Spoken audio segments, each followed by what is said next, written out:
what do you think was the biggest takeaway about military life after doing a film like this? You know, I found that the emphasis on teamwork, on cooperation, on unity of purpose and design, and the absence of ego was really quite inspiring. You know, I expected maybe these guys would be sort of very hierarchy focused or sort of the prototypical, you know, drill sergeant kind of thing, and it couldn't have been further from the truth. These were extremely warm, compassionate, thoughtful, extremely smart men who understood that you couldn't get anything accomplished unless you worked together as a unit, and I think that's a good lesson for, you know, all kinds of things in life. In Singapore, it is mandatory for our boys at 18 and up to do military service. Yeah. Here, I wanted to know How long?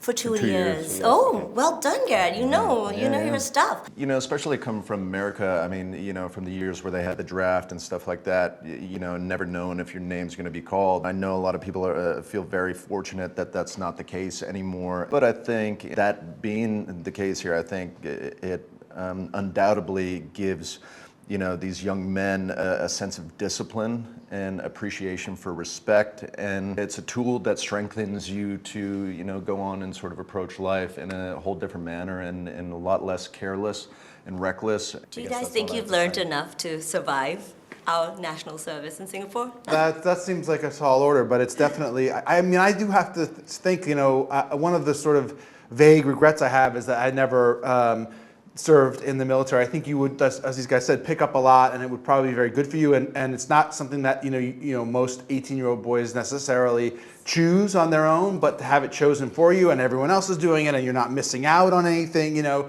seems like you know, sociologically probably a worthwhile thing. You know, national service in general, I think is quite laudable. I think it's actually quite an interesting point is that, you know, in terms of the mandatory military service, is that what I do notice in America, in a lot of Western places, is that there are no rites of passage that usher boys into men.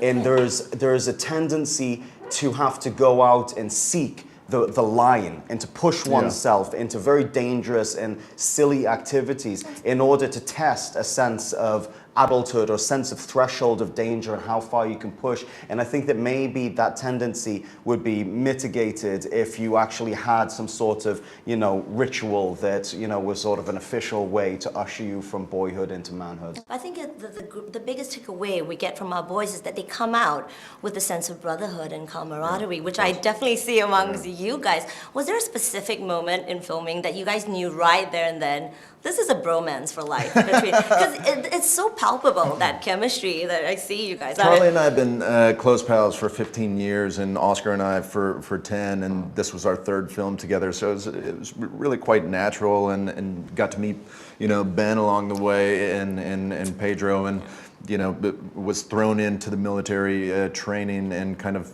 you know, working alongside each other, movements and everything to make it be realistic. And through that, there might have been a lot of kind of, you know, humorous moments and bonding and camaraderie, which was very crucial in this. And, you know, ultimately, we all got a pretty good sense of humor, and I think that was, you know, was there a specific moment though? Did you guys remember that you guys knew, God, we're in this Not real a life? repeatable one.